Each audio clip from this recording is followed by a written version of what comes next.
Subscribe now. तो आज मैंने बनाए थे ये कोफ्ते, मटन कोफ्ते बहुत डिलीशियस। और ये पाए आए थे हमारे नेबर से और बाकी सब लोग डिनर कर रहे हैं। माशाल्लाह आज का डिनर तो बहुत ही अच्छा था। तो अस्सलाम वालेकुम डियर फ्रेंड्स, वेलकम है मेरे प्यारे से छोटू से ब्लॉग में आप लोगों का। कैसे हैं गाइस आप सब लोग? तो गाइस आज ना ये असर का टाइम था और असर की नमाज पढ़ने के बाद मैं ये वीडियो शूट कर रही हूँ। आइए मैं आप लोगों को दिखलाती हूँ आज का प्यारा सा मौसम। आज माशाल्लाह बहुत प्यारा मौसम है। सुनने में आया है कि रेनबो भी निकला है। तो ये देखें जी, रेनबो इतना प्यारा था। हम जब छत पे आए ना तो ये बहुत लाइट हो रहा था, लेकिन थोड़ी देर के बाद काफ़ी डार्क हो गया था। अच्छा, एक रेनबो और निकला था बहुत बड़ा, इससे बड़ा भी था, लेकिन जब हमें हमें पता ही नहीं चला। हम जब आए तो हमें ये वाला दिखा। हमने वीडियोज़ इसकी बनाई ढेर सारी और देख सकते हैं ये मैं बता रही हूँ हाथ से। और सानिया भी वीडियो बना रही है। पतंगे काफ़ी लोग यहाँ पे पतंगबाज़ी करते हैं भाई, पतंग उड़ा रहे हैं। और रामपुर के ना मालूम कितने लोगों ने इस रेनबो की वीडियो बना-बना के अपलोड करी है, आप लोगों ने देखी होगी। और ये है हमारी छत का व्यू, देख सकते हैं आप लोग माशाल्लाह। बाकी ये देखें, और ये सामने है शाह बगदादी साहब की ज़ियारत। ये देखें पूरा आप लोग बता भी चुकी हूँ मैं माशाल्लाह। ये वज़ारत है हमारे घर के पीछे। और ये है मेरा घर, घर का ये आँगन है। बाकी बहुत प्यारा सा माशाल्लाह आज का ये व्यू था। और सबको हम बुला रहे थे छत पे, भाई छत पे आ जाओ, यानी कि हमारी फैमिली में तो मैं और सानिया छत पे थे, अलीशा भी आ रही थी छत पे। हमने कहा तुम भी आओ, देखो ये प्यारा सा व्यू कभी-कभी तो मिलता है। और ये थी अमरूद खाने के चक्कर में, लेकिन इस बेचारी को अमरूद नहीं मिल रहा था क्योंकि सारे अमरूद बंदर खा चुके थे। और ये चाह रही थी कहीं न कहीं से बस इसको अमरूद मिल जाए। और देखिए कितनी बेचारी शिद्दत से देख रही है। सानिया को भी बुलाया इसने कि तुम भी देखो, लेकिन इस बेचारी को अमरूद नहीं मिला गाइस। और ये अभी नहा धो के आई थी ऊपर छत पे मौसम को देखने के लिए। और बाकी ये देखें सूरज माशाल्लाह, जब ये वाला व्यू हमने देखा तो दिल खुश हो गया। इतने प्यारे बादल माशाल्लाह, ये देखें। और ये देखें ऐसा लग रहा है जैसे सी साइड का बिल्कुल व्यू जैसा लग रहा था ये। और सूरज को देखें जब ये डूब रहा था तो इसका कितना प्यारा इसका व्यू आया है माशाल्लाह से। लेकिन कहते हैं गाइस कि ये शैतान जो है अपनी किरणें फैला देता है। खैर, लेकिन हमने इसको अपने कैमरे में कैप्चर करा और हमें काफ़ी अच्छी इसकी वीडियो लगी। इसका बताइएगा आप लोग कमेंट में कि आप लोग को रेनबो का और ये सनसेट का कैसा लगा। बाकी ये पेड़ है ज़ारत पे ही और बहुत प्यारा-सा पेड़ था। इसके माशाल्लाह फ्लावर्स काफ़ी अच्छे लग रहे थे। मैंने फर्स्ट टाइम देखे इसमें इतने प्यारे फ्लावर्स।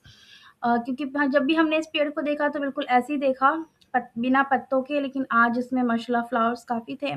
और बाकी ये सारे पेड़-वेड़ हैं, ये कुछ अमरूद के हैं गाइज़। रामपुर में अमरूद के पेड़ बहुत हैं। और देखिए पतंग किसी की टूट के अभी गिरी है यहाँ पे कट के, क्योंकि यहाँ पतंगबाज़ी काफ़ी होती है। बताया मैंने आपको, छत पे सब लोग अपनी-अपनी छत पे थे क्योंकि मौसम काफ़ी अच्छा था।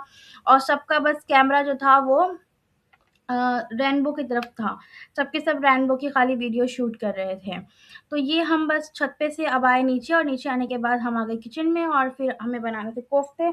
अम्मी मुझे बता रही थी कि कोफ्ते कैसे बनाते हैं। तो ये मटन जो था पापा मशीन से लेके आए थे, अच्छे से बारीक करवा के, फिर हमने मिक्सर में बारीक करके सब मसाले इसमें ऐड करे और कोफ्ते बनाए। कोफ्ते के बीच में ना हम इसमें थोड़ी-सी हरी मिर्चें और थोड़ी-सी प्याज़ डालते हैं। तो मैं करीब 2 साल पहले करीब मैंने बनाए थे, मैं भूल गई थी। तो अम्मी मुझे बता रही थी कि तुम इस तरह से बनाओ। और देखें इस तरह से अम्मी बता रही थी मुझे इस बनाने के लिए, बस हथेली का काम था इसको इस तरह से राउंड करने का। वही मुझे समझ में नहीं आ रहा था, तो अम्मी ने कहा हम तुम्हें एक नहीं, हम तुम्हें अच्छे से बताते हैं 2-3 कोफ्ते। लेकिन मैंने पहले एक कोफ्ते को देखा और मैं समझ में आ गया मुझे, तो फिर मैंने इस तरह से बनाए और 2 कोफ्ते ये अम्मी ने बना के मुझे दिखलाए थे।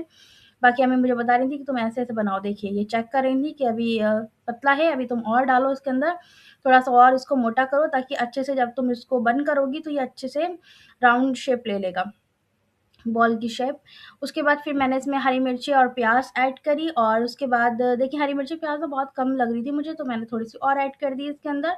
और फिर मैंने इसको इस तरह से बिल्कुल इसको बंद कर, जैसे हम पेड़े बनाते हैं ना, बनाते हैं वो आलू के पराठे के लिए, बिल्कुल वैसे ही इसको करना था। और फिर इसको ना मैं इस तरह से नहीं करती, मैं बिल्कुल खेल-खेल के इसको करती हूँ, अभी बताऊँगी मैं आप लोग को। लेकिन हाँ, इस तरह से मैं करती हूँ थोड़ा खेलते हुए, तो जल्दी हो जाता है। लेकिन अम्मी ने कहा नहीं, प्रोफ़ेशनल बनो, जैसे हम करते हैं वैसे करो। तो ये 2 फिंगर्स और ये हथेली से बता रही थी अम्मी कि इस तरह से तुम करोगी तो ये बिल्कुल राउंड हो जाएगा और टाइट हो जाएगा। क्योंकि कोफ्ता अगर ढीले तुम बनाओगी तो वो डालते ही सालन में फट जाएँगे। तो मैंने कहा ठीक है, तो हम ऐसे बना रहे थे और बीच-बीच में मैं इसको खेलने भी लग रही थी इससे। और उसके बाद बस ये हो गया था और मैंने फ़ौरन इसको अब बनाने के बाद इसको हम डालेंगे सालन में, और सालन भी हमने रेडी करना था, लेकिन पहले हमने कोफ्ते को रेडी करा। तो सारे कोफ्ते जितने भी हमने रेडी करने थे, हमने रेडी कर लिए पहले। उसके बाद फिर अम्मी ने ऑयल डाल दिया था इसमें भगोने में, और फिर इसमें डाला हमने गरम मसाला। अच्छा, गरम मसाला जब हमने डाला ना, तो फ़ौरन ही हमने इसमें मसाला ऐड करना था, लेकिन मुझे चिमटा नहीं मिल रहा था। तो अम्मी ने मुझ पे गुस्सा करा कि तुम चिमटा ढूँढ रही हो, जल्दी से हटाओ भई, मैं गरम-गरम ऐसे नहीं हटा सकती।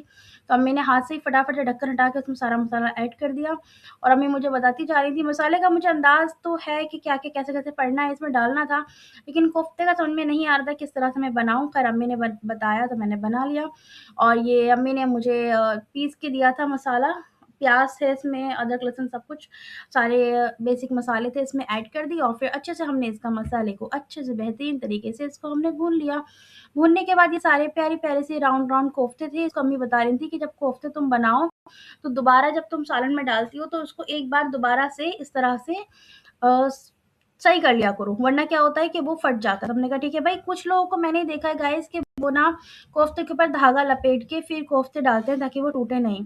तो धागा लपेटने की ज़रूरत ही नहीं है, आप ऐसे भी डाल सकते हो। कुछ लोग अंडे की सफ़ेदी, ज़र्दी वो लगाते हैं कि टूटे नहीं। हम लोग कुछ नहीं लगाते। अभी आपने देखा, बेसिक से मसाले इसमें ऐड करे हमने, और प्याज़ को पीस के इसमें ऐड कर दिया। बस यही मसाले सारे ऐड करे और इसको बना दिया। कोई धागा नहीं लपेटा हमने, कोई भी अंडे की ज़र्दी सफ़ेदी नहीं लगाई, और अच्छे से माशाल्लाह ये बन गया है। और अभी मैं आप लोग को दिखलाऊँगी भी खा के कि मतलब कितना परफ़ेक्ट था, कि बिल्कुल भी अगर आप खाने के टाइम बैठ के इसको तोड़ोगी भी ना रोटी से, तो बिल्कुल फैलेगा नहीं, बिल्कुल सही बनेगा। तो बस अम्मी ने सारे कोफ्ते इस तरह से करते हुए डाले, और मेरे हाथ में भी एक कोफ्ता था जब मैं बना रही थी, तो मैंने अम्मी से कहा कि एक मैं डालूँगी। तो अम्मी ने ना यहाँ पे गैप करा इस तरह से, अम्मी बोली हाँ लो इसमें डाल दो साइड में, क्योंकि ये सालन पे हम डाल चुके हैं पहले, तो इधर साइड में डालो ये कोफ्ते। और बाकी एक रह गया था, ये भी अम्मी ने इसमें डाल दिया, और सारा मसाला माशाल्लाह काफ़ी अच्छे से पहले हमने भुना है। उसके बाद फिर सारे एक-एक करके हमने इसमें कोफ्ते ऐड करे हैं। कोफ्ते का गाइस कई दिन से हो रहा था, और बकरीद में कोफ्ते कबाब नहीं बने तो मज़ा ही नहीं आता बिल्कुल भी। तो सब इसमें डालने के बाद फिर इसको हम पकाएँगे अच्छे से तरीके से कम 10 मिनट इसको अच्छे से पका लेंगे लो फ्लेम पे, तो ये बहुत अच्छे से पक जाएगा। अब डालने के बाद इसको हल्का सा चला देंगे, ताकि जो थोड़ा-सा मसाला है ना वो इसके ऊपर भी आ जाए, और इसमें अच्छा-सा फ्लेवर जो भी है वो मसाले के साथ ऐड हो जाए। बस इसको कवर करेंगे, इसको बनाएँगे, और वो इधर कोफ्ते बन रहे थे, दूसरी साइड में रोटी बना रही थी, देख सकते हैं आप लोग। आटा मैंने आधे घंटे पहले ही गूँध के रख दिया था, जब हम कोफ्ते बनाने आए थे तो मैंने आटा गूँध लिया था, और फिर मैंने कोफ्ते बनाए, फिर मैंने रोटी बनाई। गाइस आप देख ही सकते हैं कि मैं काम कैसे करती हूँ। एक तरफ सालन बनता है, दूसरी तरफ मेरी रोटी बनती है। यानी कि जल्द से जल्द खाना बन के रेडी हो जाए। जब खाना रेडी हो जाता है फ़ौरन, तो हमारे यहाँ फ़ौरन खाना लग जाता है। अब मैं खाना रेडी करते ही फ़ौरन दस्तरख़्वान लगा दूँगी, तो वो क्या होता है हमारे लिए बड़े ईज़ी रहता है कि भई खाना बन गया, अब आप खाना खा लो, उसके बाद फिर नमाज़ पढ़ लो। तो ये रोटी हो गई थी, और देख सकते हैं गाइस मेरी रोटी माशाल्लाह काफ़ी बड़ी होती है।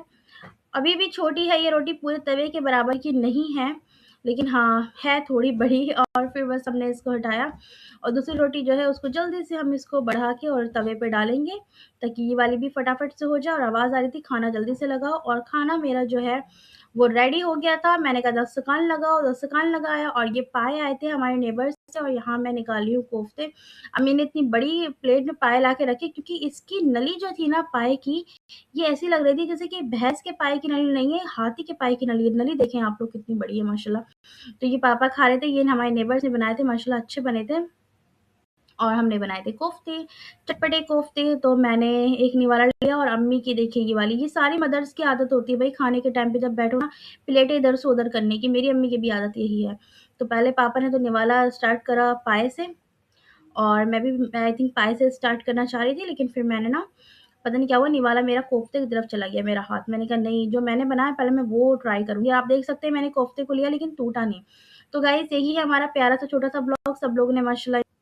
सब लोगों ने साथ में करा है डिनर, और ये है हमारा प्यारा-सा छोटू-सा ब्लॉग। गाइस कैसा लगा आप लोग को प्लीज़ बताइएगा कमेंट में। मिलते हैं नेक्स्ट व्लॉग में। अल्लाह हाफ़िज़, बाय बाय।